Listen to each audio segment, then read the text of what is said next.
हो सकता है कोई टीचर्स अच्छा मिल जाए आपको जो सिर्फ टेंथ पर पढ़ ले, तो 10th पर फोकस ज्यादा रखेंगे। 9th मत पढ़ने बैठ जाना कि नहीं भाई 9th इस बच्चे से पूछा है तुम भी बुक्स निकालो और 9th रटने लगो। नहीं बेटा, वो टाइम चला गया है। देखो एक सिंपल सा ना बताया ना बच्चा कि जब भी हम किसी चीज की तैयारी करते हैं ना, तो उसके फर्स्ट फेज से हमें जो डर लगता है वो जेन्युइन होता है बेटा, और वो डर लगना चाहिए, क्योंकि हमें रियलाइज कराता है कि हम जिस चीज के लिए प्रिपेयर हो रहे हैं वो हमारे लिए बेनिफिट भी है या नहीं, उससे हमें कुछ मिलता है कि नहीं। लेकिन जब हम एक बार उसका सामना कर लेते हैं ना, तो लगता है कि ये था, इसके लिए हम इतने साल से डर रहे थे। मतलब अगर देखें एक छोटे से वाइबा जो पूरा मतलब एक तरीके से चारों तरफ मार्केट में फैला दिया था, अरे भाई वाइबा है, प्रैक्टिकल है, बहुत टफ होगा, ऐसा होगा वैसा होगा, और जब हम दे करके आते हैं तो सच में पता चलता है कि इसके लिए हम पूरे साल डर रहे थे कि ऐसा होगा वैसा होगा। हेलो प्रिया बेटा, कैसे हो आप? सर बढ़िया। बढ़िया। तो कैसा गया आज का पूरा का दिन? जैसे भी आज एक वाइबा डर एक सताता है बहुत सारे चैंपियंस के। रीजन रहता है ऐसा क्योंकि बहुत सारे ऐसे बच्चे होते हैं जिनको ये मतलब नॉर्मली अगर बात करें बेटा तो ये हमारा पहला बोर्ड होता है, और बोर्ड में प्रैक्टिकल्स कितना डर सताता है ना। तो ये जो पहला डर था आज आपने फेस किया है, और आप अपनी इस जर्नी को ऐसा बताइए ताकि ये जितने भी चैंपियंस देख रहे हैं ना उनको हेल्प मिल सके अपने प्रैक्टिकल्स के लिए, अपने वाइबाल्स के लिए। तो सबसे पहले स्टार्ट करते हैं बेटा कि आप मुझे ये बताइए कि जैसे हर दिन आप अपने स्कूल जाते हो, तो उसमें और आज के दिन में कुछ भी डिफरेंस था कि नॉर्मल वैसे ही गए आप? Sir normal. नॉर्मल। कितने बजे तक पहुंचे स्कूल बेटा? Sir 10 o'clock। 10 o'clock तक स्कूल पहुंच गए थे। Very good. तो नॉर्मल जैसा हर दिन आप 9:30 या 10 o'clock पर स्कूल जाते निकलते हो, वैसे ही आप आज भी निकले थे। तो कुछ लगा था कि नहीं स्कूल वालों ने बोला था कुछ मोटी मोटी फाइलें लानी है या कुछ ऐसा, कुछ भी ऐसा पूछा था? नो सर, ऐसा कुछ नहीं था, पहले से ही फाइल स्कूल में सबमिटेड थी। अच्छा, तो नॉर्मल आपने जो भी फाइल्स बनाई थी, जो भी हर सब्जेक्ट की, वो ऑलरेडी आपने सबमिट कर दिया था। आज नॉर्मली आपको मतलब जाना था स्कूल में एज जैसे आप रेगुलर जाते थे, ठीक है। तो जब आप स्कूल पहुंचे बेटा, तो क्या ऐसा था कि आप लोगों को अलग अलग रूम में बैठा दिया गया, जैसे इंटरव्यू हर जगह दिखाया जाता है कि नहीं वाइबा होगा तो भाई ग्रुप में बना लो, या नॉर्मल हर दिन की तरह से आपको अपनी क्लासरूम में भेज दिया गया था? सर नॉर्मल हर दिन की तरह अपने क्लास में बैठे हुए थे। तो आप अपने फ्रेंड्स के साथ मतलब स्कूल में क्लासरूम में ही चले गए थे, ठीक है। तो फिर आप वाइबा जब स्टार्ट हुआ था, यानी प्रैक्टिकल जब हमारा वाइबा कंडक्ट कराया जाता तो कितने मेंबर्स कैसे थे वो, उनको तो अलग रूम में बिठाया जाता है। तो उस मोमेंट पर आपको क्या लगा था कि मतलब आपका नंबर कब आया था वहां पे वाइबा देने जाने के लिए, कितने टाइम के आसपास? सर सबसे पहले तो हम लोग को एडमिट कार्ड मिला ओके वाइवा देने के लिए, उसके बाद वाइवा प्रैक्टिकल फीस सबमिट हुआ। ओके। उसके बाद सर मेरा रोल नंबर 38 था, तो सबके बारी मेरे 12 o'clock अप्रोक्स आ गया था मेरा नंबर। अच्छा अच्छा, 12 o'clock के आसपास आ गया था। तो आप अब ये सबसे इंटरेस्टिंग पॉइंट होता है बेटा, क्योंकि यहीं से ना हर एक चैंपियंस का जो आज इस क्लास को देखेंगे, जो ये समझ रहेंगे कि वाइबा बहुत टफ होता है। आज मुझे ये बताइए कि जब हम पहली बार वो गेट ओपन करते हैं, ऐसा लगता है कि सपोज करो कि गेट के अंदर बहुत बड़ा ऐसा कुछ शैतान या कुछ ऐसा बैठा हो जो हमें खा जाएगा, ऐसा डर लगता है ना हमें जब हम पहली बार इंटरव्यू में जाते। तो क्या आपको भी ऐसा डर लगा था? नो सर, मेरे कुछ फ्रेंड्स जो पहले प्रैक्टिकल दे के आ गए थे वो बोल रहे थे कि टीचर थोड़े बहुत ज्यादा क्वेश्चंस कर रहे हैं, बहुत ज्यादा घुमा कर रहे हैं, तो प्रिपेयर रहना। तो पहले वो बहुत डरा दिए, लेकिन उसके बाद हम गेट ओपन किए तो लाइन से मतलब 4-5 रो बनी हुई थी, हर एक रूम में एक टीचर बैठे हुए थे और वाइवा ले रहे थे। तो हम लोग जाके एक रूम में बैठ गए, एक रो के बाद दूसरे रो, दूसरे के बाद तीसरे। अच्छा बेटा, तो ऐसे कितने टीचर्स आए थे आपका वाइबा लेने के लिए? Sir 4 teachers. 4 टीचर्स थे। तो मतलब जिसमें चारों की चारों मेल या फीमेल या कैसे थे, कि कैसे कंबाइन थे या बोथ थे? Sir male. चारों मेल थे। Yes sir. अब तो और थोड़ा सा डर लगता होगा कि पता नहीं क्या, और थोड़ा मतलब ऐसे आते हैं ना कि मेल टीचर्स या फीमेल टीचर जो भी है, फीमेल टीचर्स आते हैं तो आपको थोड़ा सा क्या होता है कि एक लगाव हो जाता है कि चलो फीमेल टीचर है वो समझेंगे female as a female to female. But male जैसे अगर हम दोनों अलग अलग देखें तो बेटा हमें डर लगता है कि क्या पता ये कौन सा क्वेश्चन पूछ देंगे, क्या पूछ देंगे। तो ऐसा डर लग रहा था जब आप इंटर किए तो अंदर? चल लगा, लेकिन फिर वाइवा स्टार्ट हुआ तो उसके बाद साइंस में हल्का सा लगा, उसके बाद डर नहीं लगा। अच्छा, 1 by 1 आते हैं सब्जेक्ट्स पर। तो सबसे पहले मुझे ये बताओ बेटा कि आप मतलब एक रूम में एक एक बच्चे को बुला करके वाइबा लिया जा रहा था या फिर ग्रुप में लिया जा रहा था? सर एक एक रूम में 5 स्टूडेंट्स बैठे थे। अच्छा, मतलब आप 5 के ग्रुप में एक रूम में आपको जाकर के वाइबा देना था, ऐसा ही था? यस सर, लाइन से सारे टीचर बैठे होते एक रूम में। ओके, दैट मीन्स 4 टीचर सामने बैठे हैं और 5 लोग आप आपस में बैठे इस तरह के बैठ करके जो भी आंसर क्वेश्चन 1 by 1 आपसे लोगों से पूछ रहे थे, राइट? Yes sir. तो अगर मैं बात करूं बेटा तो कौन कौन से सब्जेक्ट्स के आज वाइवा हुए थे? Sir science, Hindi, maths, SST, English. Hindi के भी वाइवा होते हैं? Yes sir. अरे वाह, वेरी गुड, हिंदी में भी भाई वाह, चलो अच्छी बात है। तो आप मुझे ये बताओ बेटा कि सबसे पहला जो क्वेश्चन था मतलब किस सब्जेक्ट से पूछा गया था। अब हम सब्जेक्ट पर आ जाते हैं डायरेक्टली। Sir science. साइंस में तो साइंस तो एक ऑलमोस्ट वैसा ही माना जाता है कि साइंस ही एक टफेस्ट होता है जिसमें हम बहुत सारे क्वेश्चंस की डिमांड करते हैं कि भाई कहां से कौन पूछ दे, क्या पता डायग्राम पूछा जाए बायोलॉजी का, या फिजिक्स के कोई फॉर्मूले पूछ दिए जाए, या केमिस्ट्री में रिएक्शन जो याद ही नहीं होता उस पर बेस्ड कोई पूछ दिया जाए। तो आपको केमिस्ट्री या फिजिक्स या बायो में कुछ ऐसा क्वेश्चन, क्या क्वेश्चन थे एक बार क्वेश्चन बताना अगर याद हो तो आपको।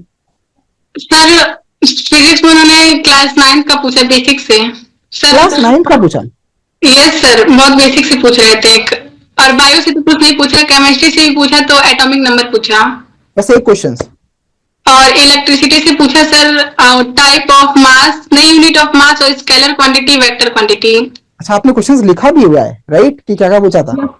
तो एक बार एक काम करना बेटा ना, मुझे इसका पिक भेज देना ताकि मैं बच्चों को साइड में लगा सकूं और बच्चों को बता सकूं कि ये पिक क्वेश्चंस आए थे। तो एक बार वन बाय वन सारे क्वेश्चंस को पढ़ के बता दीजिए कि क्या क्या क्वेश्चंस पूछे गए थे। एक बार केमिस्ट्री में बता दीजिए क्या क्या आया था। सर केमिस्ट्री में definition of atomic mass, okay, and atomic number of carbon and hydrogen. 2 questions थे। Yes sir.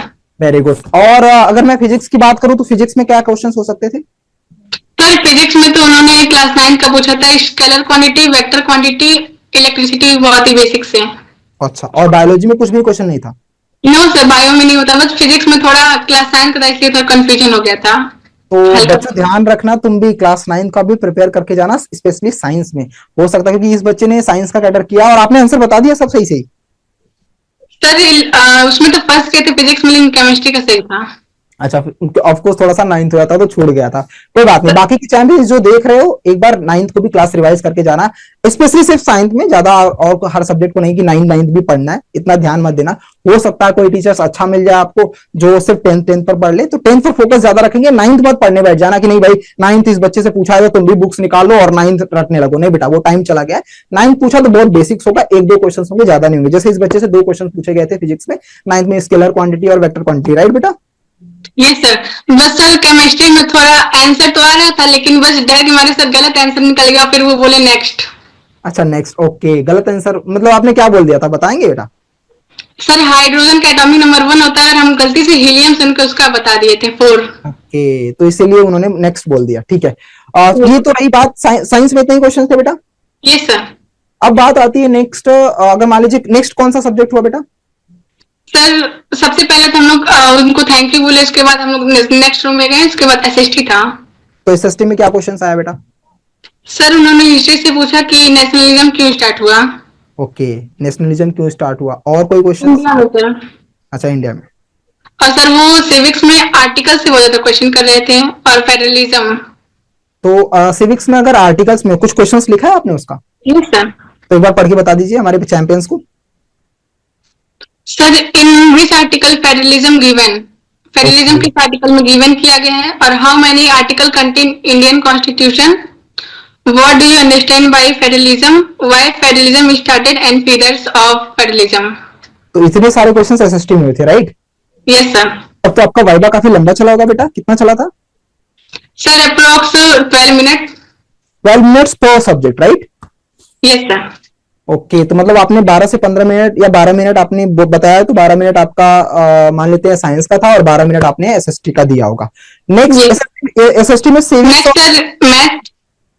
नहीं नहीं बेटा, एसएसटी में सिर्फ 2 से पूछा गया था, सिविक्स से और आपका हिस्ट्री से, राइट? Yes sir. बाकी ज्योग्राफी और इनसे पूछा नहीं गया था? नो सर, वो मेरे फ्रेंड से पूछा था, हम लोग से नहीं पूछा गया था मुझसे। तो फ्रेंड्स को कौन सा क्वेश्चन पूछा था, याद है कुछ आपको, कुछ बताया हो उसने? मिनरल एंड एनर्जी रिसोर्सेज से। अच्छा, और कुछ कोई ऐसा क्वेश्चन जो दूसरे बच्चों से भी पूछा गया हो जो आपसे ना पूछा गया हो? तो ज्योग्राफी चैप्टर 5 से ज्यादा पूछा जा रहा था। अच्छा, ज्योग्राफी चैप्टर 5 से ज्यादा पूछा जा रहा था। चैप्टर 5 कुछ याद है उसमें आपको? Sir what is mineral, what is ores, how many types of ores, minerals, energy, all sir chapter 5 से सब कुछ पूछा जा रहा था। ओके, तो दैट मीन्स अगर हम बात करें बेटा तो आपको भी इस तरीके से प्रिपेयर होकर के जाना है, क्योंकि आपके क्लासमेट्स यानी आपके जो कलीग्स होंगे, जो आपके फ्रेंड्स हैं, आपके दोस्त हैं, उनसे कुछ और क्वेश्चंस हो सकता है, तो आपको हेल्प मिल सकती है। इसलिए एक दूसरे से चिट चैट करते रहना और क्वेश्चंस को एक बार समझते रहना और हर एक पॉइंट पर आपको टैकल करके तब जाना वाइवा के लिए। चलो बेटा, ये रहा हमारा हिस्ट्री का बात। अब बात करते हैं हम मैथ्स के लिए, जो जैसा कि आपने बताया नेक्स्ट मैथ्स का हुआ था, तो उसका कैसा गया बेटा? सर अच्छा हुआ, सबसे पहले तो हम उनको गुड आफ्टरनून विश किए। ओके। उसके बाद सर वो मेरा एडमिट कार्ड लिए, नंबर देखे, नाम पूछे। उसके बाद उन्होंने सबसे पूछा, प्रोबेबिलिटी पूछा डाइस का। अच्छा, डाइस का प्रोबेबिलिटी पूछा, ओके। Yes sir. और उसके बाद एनएटएम का फॉर्मूला पूछा। हम्म। उसके बाद सर सरफेस एंड वॉल्यूम का पूरा फॉर्मूला पूछने लगे। Okay done. और कुछ? और sir trigonometry table. Trigonometry table, ठीक है। तो आपके दोस्तों से भी कुछ बात हुई होगी बेटा, उनसे कौन सा क्वेश्चन था, कुछ याद है? Sir same. Same questions yes sir. सारे बच्चों से? सर वो लिख के लाए थे ना, तो सेम मेरे से पूछ रहे थे। Okay very good. तो मैं थोड़ा सा इन चैंपियंस को बता दूं, बेटा ध्यान रखना कि जब भी आप मैथ्स का वाइवा देने जाओ ना, तो मैथ्स के लिए ना सिर्फ फॉर्मूले अच्छे से कवर करके जाना, जिसमें सरफेस एरिया, वॉल्यूम आता है, जैसा बच्चे ने बोला। प्रोबेबिलिटी से क्वेश्चन ज्यादा पूछे जाते हैं, जैसे इस बच्चे को पूछा गया था। और दूसरा चीज ना, अरिथमेटिक प्रोग्रेशन से भी क्वेश्चन आते हैं। बच्चा आपसे पूछा गया था अरिथमेटिक प्रोग्रेशन से? Yes sir. nth term sir फॉर्मूले पूछे गए थे। फॉर्मूला। दैट मीन्स अगर आपको मैथ्स का वाइवा तैयार करना है ना बेटा, तो कुछ स्पेशल नहीं करना है, सिर्फ हर चैप्टर्स के अच्छे से फॉर्मूला याद कर लेना, उस फॉर्मूले के मेथड्स, मीनिंग याद कर लेना, और सबसे ज्यादा एरिया रेट सर्कल और सरफेस एरिया वॉल्यूम पर कमांड बना लेना, जिसमें सबसे ज्यादा वेटेज रखता है सरफेस एरिया वॉल्यूम का, तो उसको अच्छे से कवर कर लेना। तो ये मैथ्स का कितना चला था बेटा? Sir 5 to 6 minute. अच्छा, ये नॉर्मल हर सब्जेक्ट से कम ही चला था, राइट? Yes sir. ओके, बाकी नेक्स्ट, अब अगले रो में आप गए होंगे, तो अगला रो कौन सा था? Sir Hindi and English. Hindi English दोनों एक साथ हुआ था? Yes sir. हम वो टीचर हम ही को स्कूल के थे सर। अच्छा, टीचर्स, मतलब दैट मीन्स अगर हम बात करें तो हमारा जो वाइवा कंडक्ट हुआ था, और वाइवा स्पेशली साइंस, मैथ्स और एसएसटी के लिए अलग से बाहर से आए थे, राइट? Yes sir. और बाकी जो हिंदी इंग्लिश थे उसके लिए पर्सनल टीचर्स स्कूल के पूछ रहे थे। वैसे हाँ, स्कूल वाले ना? Yes sir.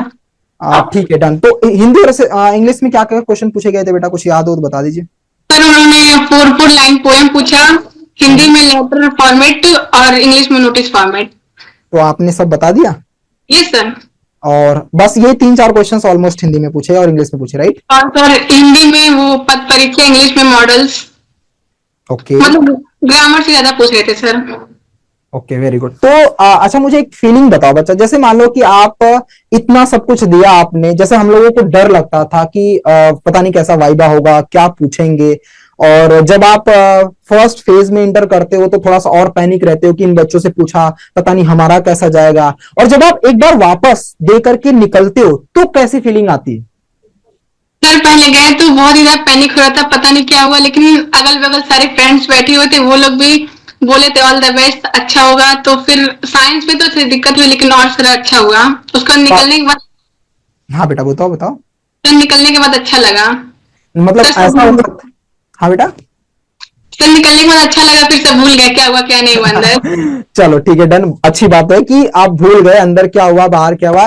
देखो, एक सिंपल सा ना बताया ना बच्चा, कि जब भी हम किसी चीज की तैयारी करते हैं ना, तो उसके फर्स्ट फेज से हमें जो डर लगता है वो जेन्यून होता है बेटा, और वो डर लगना चाहिए, क्योंकि हमें रियलाइज कराता है कि हम जिस चीज के लिए प्रिपेयर हो रहे हैं वो हमारे लिए बेनिफिट भी है या नहीं, उससे हमें कुछ मिलता है कि नहीं। लेकिन जब हम एक बार उसका सामना कर लेते हैं ना, तो लगता है कि ये था, इसके लिए हम इतने साल से डर रहे थे। मतलब अगर देखें एक छोटे से वाइबा जो पूरा हवा, मतलब एक तरीके से चारों तरफ मार्केट में फैला दिया था, अरे भाई वाइबा है, प्रैक्टिकल है, बहुत टफ होगा, ऐसा होगा वैसा होगा, और जब हम दे करके आते हैं तो सच में पता चलता है कि इसके लिए हम पूरे साल डर रहे थे कि ऐसा होगा वैसा होगा। तो सिंपल सा आपके साथ भी ऐसा हो सकता है बेटा, बस जेन्युइन तरीके से, जैसा ये बच्चा था, ये अपने लिए उस प्रिपरेशन के दौरान पूरा कामनेस के साथ में पूरे हर क्वेश्चन का आंसर दिए, बस साइंस में थोड़ा बहुत प्रॉब्लम्स आई थी। उम्मीद है बच्चा कि और कुछ हुआ था बेटा, कुछ बताना चाहोगे आप? Yes sir.